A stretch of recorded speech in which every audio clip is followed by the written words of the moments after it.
when we did the single tenant gross, no, I'm sorry, single tenant net. The single tenant net that we saw was a true net, triple net, single tenant. And today we're going to do the multi-tenant net lease. Well, the difference between a single tenant and multi-tenant net lease is that in the single tenant net lease, the lessee pays the property taxes. Lessee pays the maintenance except for structural elements like the roof, bearing walls, foundation. Lessee and lessor has their own respective insurance. Because the lessor is responsible for maintaining the structure of the building, lessor will be the insuring party in a single tenant net lease. However, the lessee will have their own commercial general liability insurance. So the single tenant net lease on the zip form is very, very close to true triple net, whereas in the multi-tenant net lease, it is also very close to true triple net. The only exception will be just the structural elements like the roof, the foundation, and the bearing wall. Okay, now the first page is very similar from one form to another, so I don't spend much time on it today. However, there's one thing I want to mention to you will be 1.1, where it says in addition to. Read this one.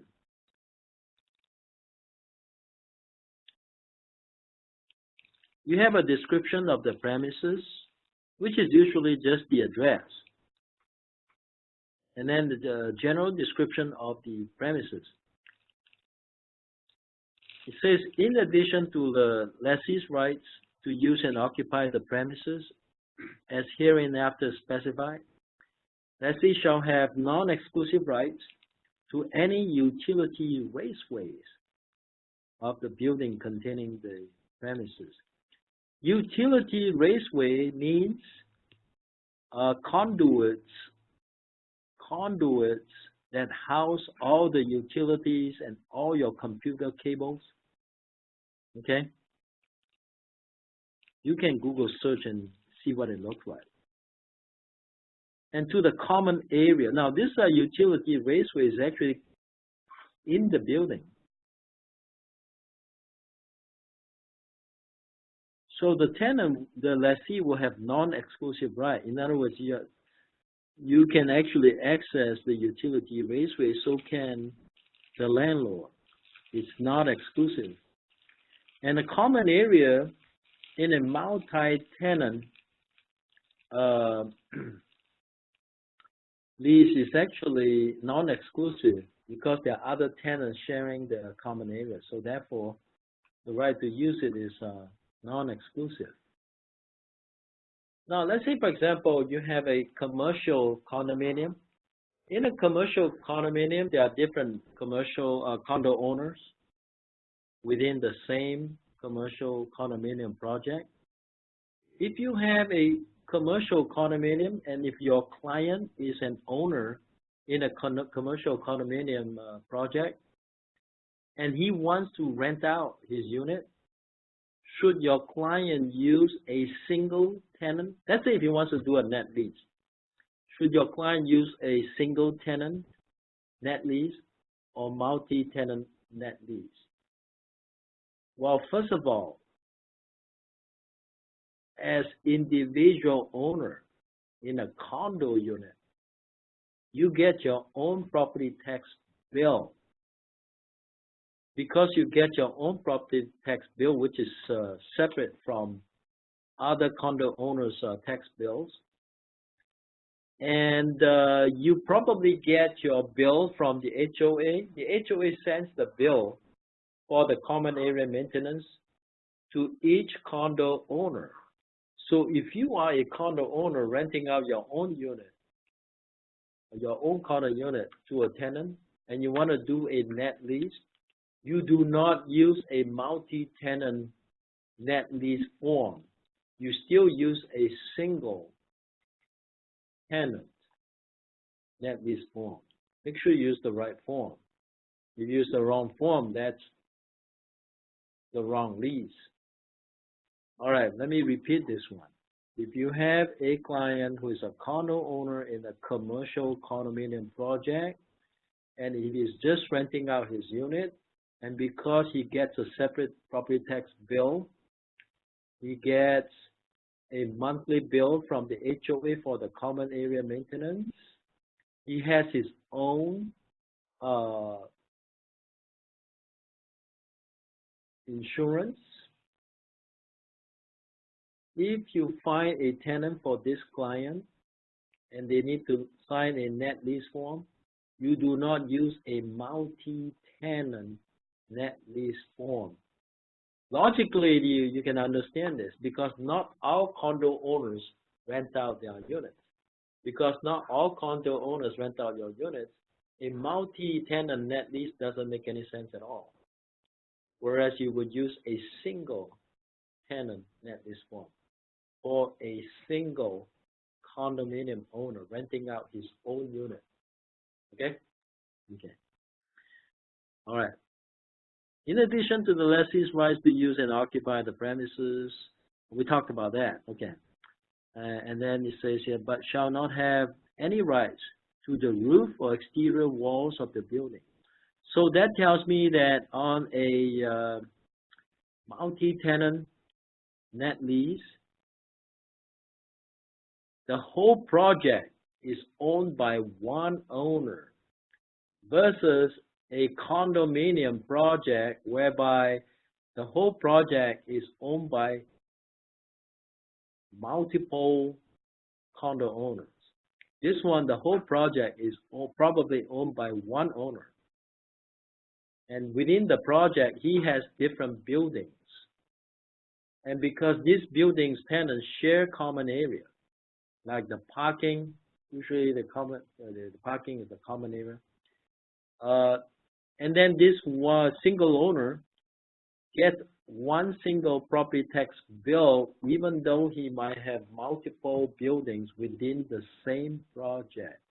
He could get more than one, don't get me wrong, but it's possible that he only get one property tax bill and there are multiple buildings within the project.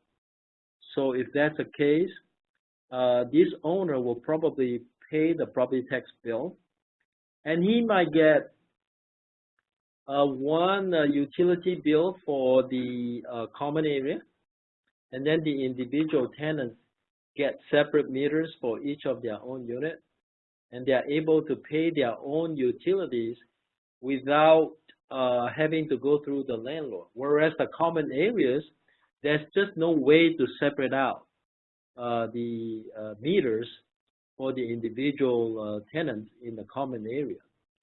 So on a net lease involving multiple tenants, how is the landlord going to get reimbursed for the utility bills that he paid for the common area and also for the property tax that he pays for the entire project? I mean, he doesn't get multiple property tax bills. He gets one property tax bill. And because it is a net lease, how is he going to get reimbursed on each individual tenant for the property tax that he pays? On a net lease, the landlord doesn't pay property tax. Tenant does. And landlord does not pay for maintenance. Tenant does. And landlord does not pay for insurance. The tenant does. But in practice, in a project like that, when you have multiple tenants, on one single project like that, landlord pays everything. But then the landlord will have the right to get reimbursed by the tenant. So actually, ultimately, the tenant pays everything. But then you got multiple tenants. If you get multiple tenants, there's got to be a way to determine what percentage each tenant will contribute to the common area maintenance charges. We call that the CAM charge, right? Common area maintenance. And within common area maintenance, we got property tax, we probably don't have a HOA dues because this is not a condominium project. So we only have the property tax bill, the insurance, and the utilities, and any other incidental expenses such as disposal or garbage. All of these expenses are combined into one, and they become a single number. And with this single number, each tenant will get a fraction of this single number based on the square footage that they occupy. So every month when the landlord sends the bill to the tenant knows exactly what percentage of the total common area maintenance charges they are responsible for, because usually they go by the gross area for the entire project.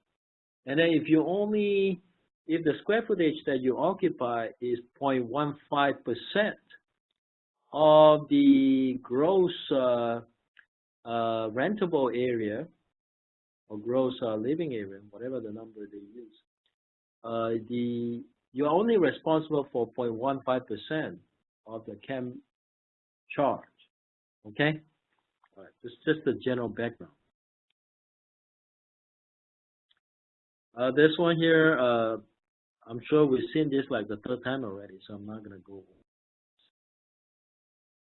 As you can see, the insuring party is always the lessor, because it's hard to have the lessee pay the insurance directly for all of this common area maintenance and for structure and things like that.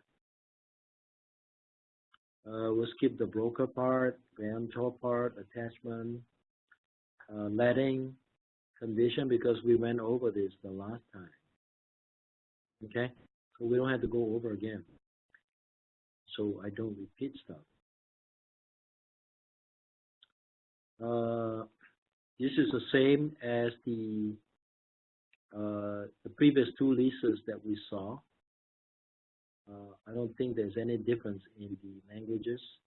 It's the same thing, so we'll skip them. But the definition as common area is very, very important on a net lease. Let's go over the common area common area definition. Common areas is defined as all areas and facilities outside the premises. So if you have a building that consists of multiple units, each unit is known as the premises. Outside your unit, outside the tenant's units, is what we call the common area. Plus also, it says within the exterior boundary line of the project and interior utility raceways and installations within the unit that are provided and designated by the landlord from time to time for the general exclusive use of lessor, lessee, and other tenants. All that means is that if you do not have exclusive use for a particular area, that means that it is a common area. So the common area will include anything outside of your interior, your parking lot, and anything within the boundary line of the project. And of course, it includes the utility raceways and any other installations that the landlord specifically identify as non-exclusive. Those are all known as a common area. All right. With respect to the lessee's rights on the common area, you have right to non-exclusive use. But because it is common area, you do not do any maintenance. The landlord will do all maintenance, but then the landlord will charge you all the expenses that the landlord incur for maintaining the common area, because this is a net lease, right? Okay. There's one thing I want to tell you that's kind of important is, what if the landlord makes certain changes to the common area that cause the cost in the common area to go up? Is the landlord able to pass the cost to you, or must the landlord eat the cost? The landlord make changes to the common area. Well, bad news for the tenant. If the landlord makes changes to the common area, the cost for those changes are passed along to the tenant. So don't be surprised if you're a tenant to see your common area charge goes up because the landlord decided to make some changes. For example, landlord shall have the right, in landlord's sole discretion, from time to time, to make changes to the common area, including the location, size, shape, and number of driveways, entrances, parking spaces, parking areas, loading and unloading areas, ingress, egress, direction of traffic, landscape areas, walkways, and utility drivers. And the landlord can also temporarily close certain common area for maintenance purposes. So you can't say to the landlord, well, that's an interference with my business. And they're not liable for this if it's only temporary, okay? And then the landlord can actually redefine the common area. They can designate other area outside of the boundaries of the project to be part of the common areas. Interestingly, even outside the boundaries of the project. So if they define certain areas as a common area, that will cause your common area maintenance charge to go up. Unfortunately, you have to pay for it, okay? And they can add buildings and improvement to the common area, and then to use the common area while engaged in making additional improvement. And then to perform work or make changes to the common area. So basically, this one, 2.10, gives the landlord a lot of discretion to make changes to the common area, and he can pass the cost to the tenant. Something for you to be aware of. So you might want to be aware of that in case your tenant client complains about it and you use a AR form.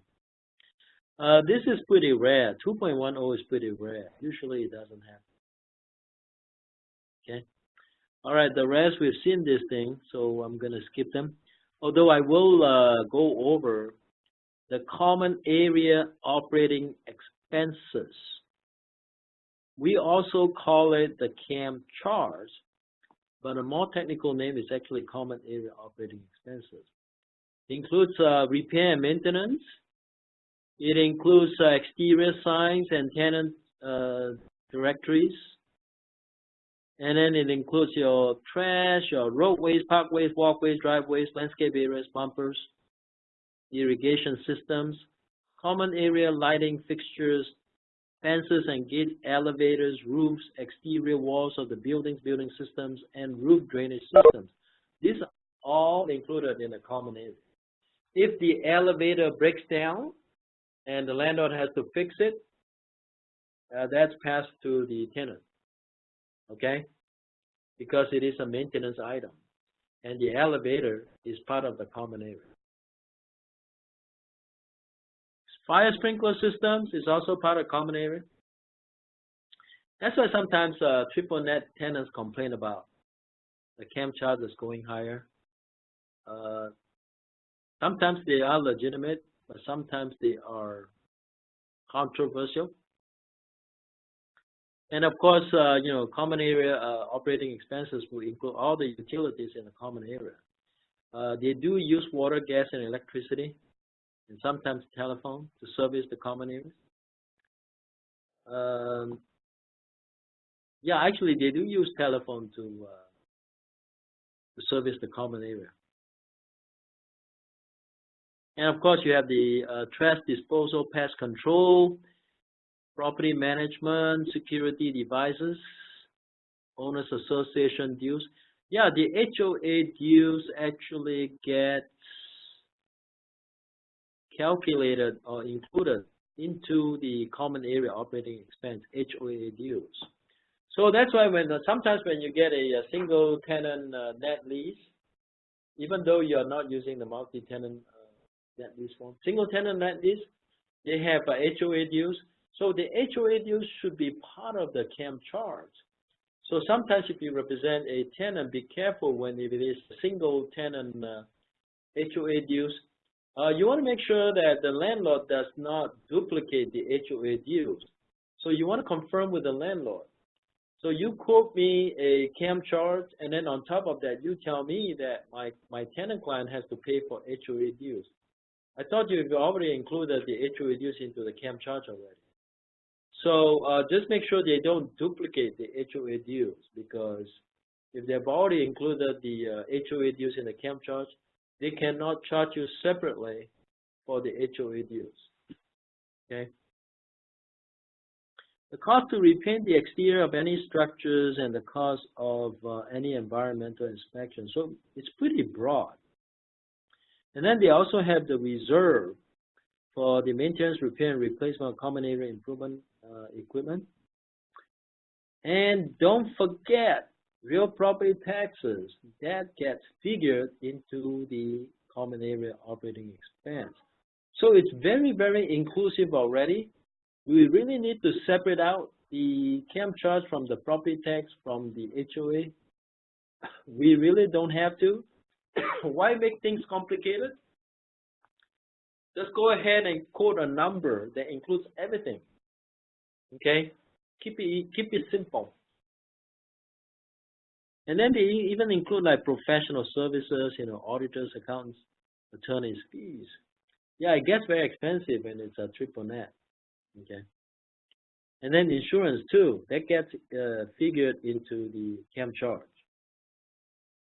A bunch of stuff. And then you got capital improvement too. Now, one thing I want to say about capital improvement, last time when you heard me talking about this, what I call that, the roof, replacement of roof, sometimes if it costs more than 50% of what it would cost to get a new roof, the standard lease allows the landlord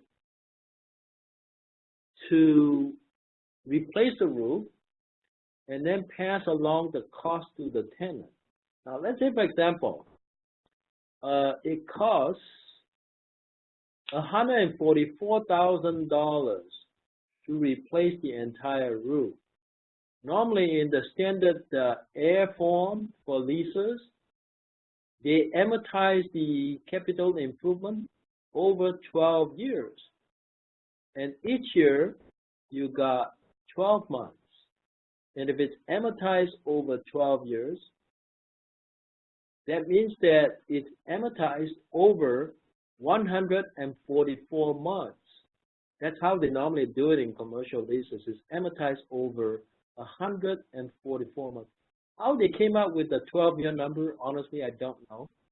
But for AIR standard form, they always amortize all capital improvement over 12 years. Okay?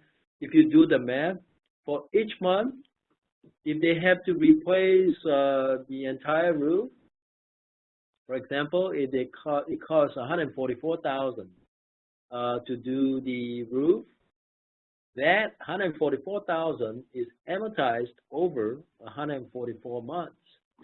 So each month, the tenant gets an extra charge for $1,000 because we have to do it 144 times.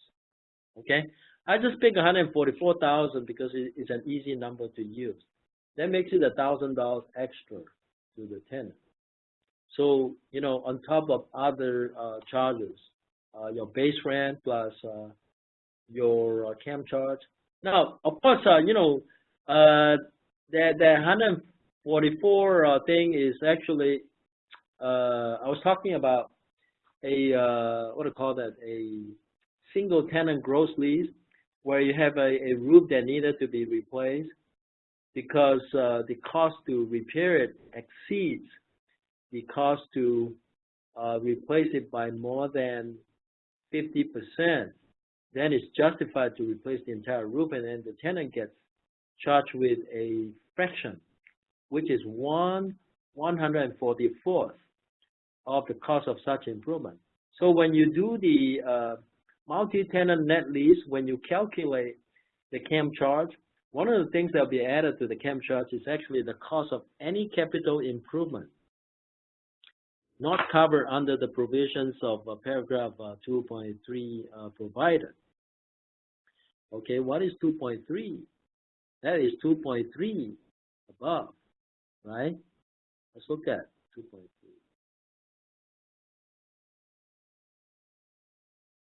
It is 2.3. It says lessor warrants that to the best of his knowledge, the improvements on the premises and the common area comply with the building codes. Now, this one we talked about the last time. Now, the only warranty that the tenant gets from the landlord is that the landlord warrants that whatever work of improvement that was done in the past, it was done in compliance with the building codes that existed at the time of the construction, not present date. So if they change the building code, the landlord is not responsible for it. It's actually the tenant's responsibility. So if certain things are not covered, in other words, if they are not already landlord's responsibility, and if it turns out it is tenant's responsibility, then the tenant will actually get a back charge, and the tenant's back charge will be by way of capital improvement. Okay, that's why they talked about 2.3 there. Okay, so anything that is not the landlord's responsibility, but that is the tenant's responsibility. Say, for example, it is required to repave the entire parking lot. Let's say, for example. And repaving the parking lot, really, on a net lease is actually the tenant's responsibility. So they will go ahead and split the cost into 144 months, and each month the tenant will get a bill for 1/144th of the total cost, but then it is allocated according to the square footage that the tenant occupies. So in other words, let's say, for example, it costs $144,000 to repave the entire parking lot. So the total that the landlord can charge to all the tenants combined each month, they can pass along, is $1,000. And if your square footage is 0.1 of the total of the project, you are liable for $100. Not for $1,000, but for $100. Okay? All right. So much about that. Okay? All right, we'll talk about other stuff. Payment, security deposit, same as the other leases, so I'm not going to talk about it. Use the same. Hazardous substances, I'll talk about it on the next training. Okay, so we'll skip hazardous substances. Okay, I told you I'll finish covering all these provisions by the time I finish with all the leases. All right. So skip all the environmental stuff. And lessee's obligation, I want to talk about it because this is a net lease, so we're going to talk a little bit about the lessee's obligation. Lessee is only responsible for 3 things. It says here to keep the premises. Now, premises is anything that is interior, is inside that unit, okay? It's the tenant's unit. So that's why they are responsible for the premises, which is interior. Utility installation, that is something that the tenant installed. So that's why they're responsible for maintaining it. And then any alteration that the tenant made. So there are only 3 things that the tenant is responsible for alteration. Now, this one does not require the landlord's participation. However, it doesn't mean that that makes this a gross lease. No, because the common area maintenance charges get passed to the tenant, so it's still a net lease. It's not a gross lease. Okay? These are just the three things that we don't have to go through the landlord. The tenant should just go ahead and take care of it using their service contracts. Okay? Lessor's obligation, basically whatever that's not tenant's obligation is all of lessor's obligation. Okay? So that's easy. But then though, there are things that the landlord cannot pass to the tenant. Okay, for example, tenants are not responsible for the foundation, exterior walls, structural condition of interior bearing walls, exterior roof fire sprinkler system, common area fire alarm, and or smoke detector. Basically,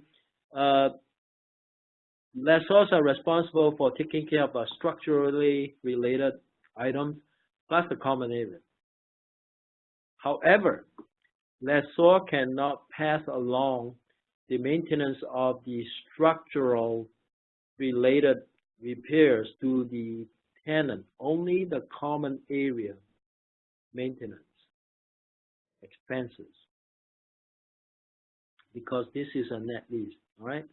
Okay, skip all of this, because we talked about it before. Ownership, removal, surrender, restoration. We'll talk about it the next time. I may have talked about it before. Today I want to talk about something else. I think that's very interesting. Insurance indemnity next time.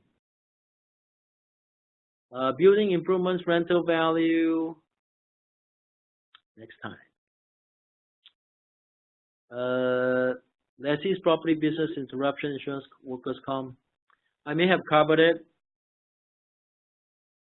but next time too. Damage, destruction next time.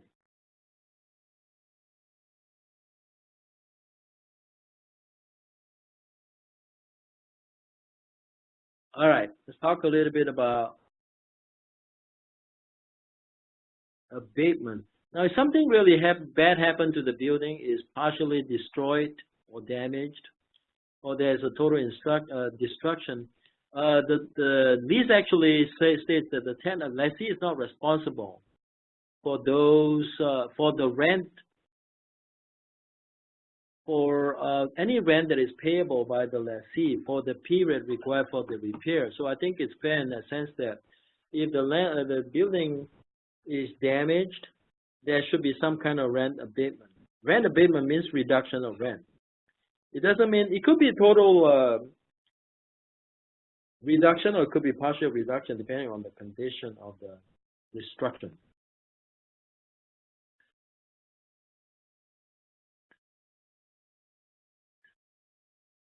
Let's talk about real property taxes. Now, these real property taxes that we're talking about, it's not the common area.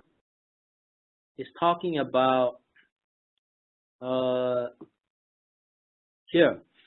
The real property taxes shall include any form of assessment, real estate, general, special, ordinary, extraordinary, or rental levy or tax, blah, blah, blah. Okay? Against the interest of the lessor on the project, lessor's right, and lessor's business, or okay.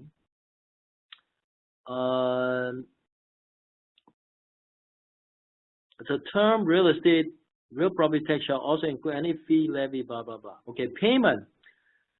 Lessor shall pay the real property taxes applicable to the project, and said payment shall be included in the calculation of the common area operating expenses. Here's the explanation of this. What this means is, earlier we talked about the landlord's payment of the common area property tax. This one we're talking about the landlord's payment of the real property taxes for the project and the common area maintenance. I mean the common area operating expense. I mean in the what do you call it? Common areas. So you got the structure portion and the common area portion. Why are these property taxes passed to the tenant? Oh, because it is a net lease. So the landlord actually pay for the entire property taxes and then just pass along these property taxes to the tenant. And to keep things simple, we lump everything under the camp charge. So basically, a tenant only see one number, which is the camp charge. All right? You don't break it down into different things, just one camp charge.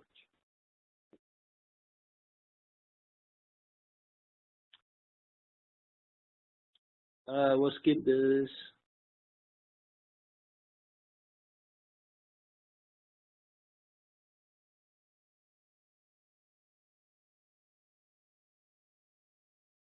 Okay, inducement recapture. I want to talk about inducement recapture. You know, sometimes when you negotiate commercial leases, you ask for free rent, right? Let's say, you know, this particular lease calls for 3 months of free rent. Inducement recapture means that, well, even though I gave you free rent in the past, but if you default under the lease, I, the landlord, has the right to require you to pay me back the free rent that I gave you. So if you're a tenant, make sure that you're not in default under the lease. If you are, all of those free rents that you enjoyed, they don't become free anymore. You actually have to write out a check for 3 months worth of rent to your landlord. This is called inducement recapture, and it only happens if the tenant is in default.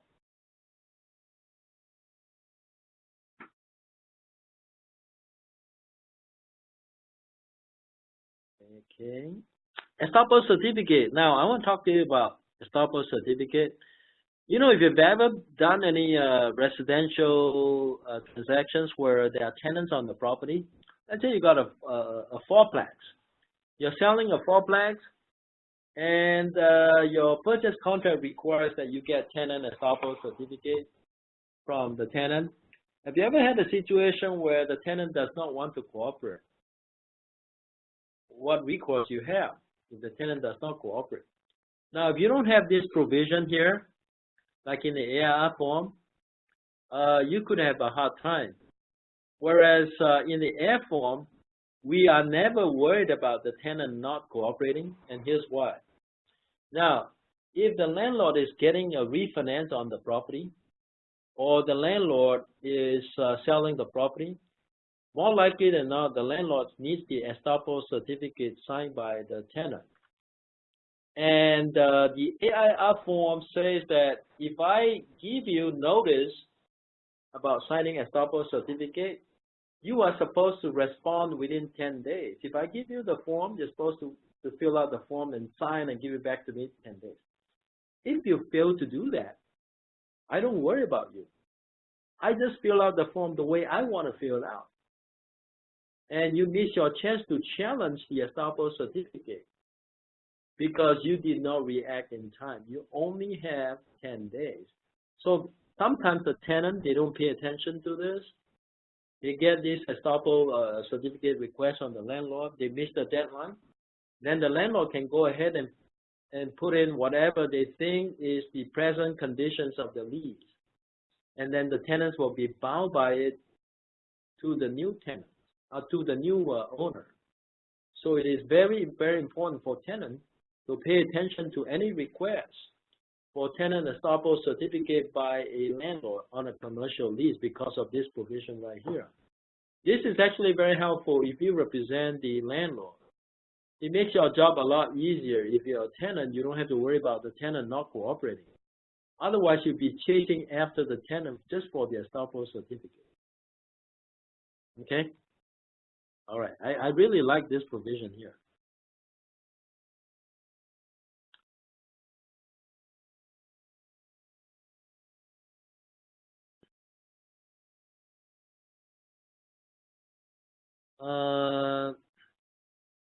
We will cover subordination, atonement, and non-disturbance in future training.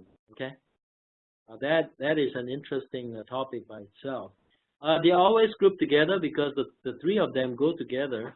Every time a project has a lender, you always need to have the subordination, atonement, and non-disturbance provision.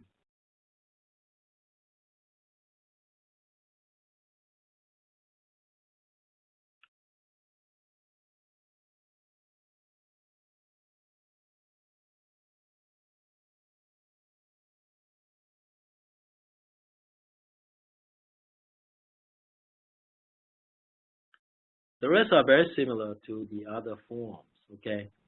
I'm only interested in pointing out the provisions that are unique to this form. And if I did not cover certain standard provisions, this time they'll be covered in the future training. So by the time you finish your AIR training, you would have learned about all of these standard provisions on the AIR form. Okay, so that's it. Thank you very much for coming.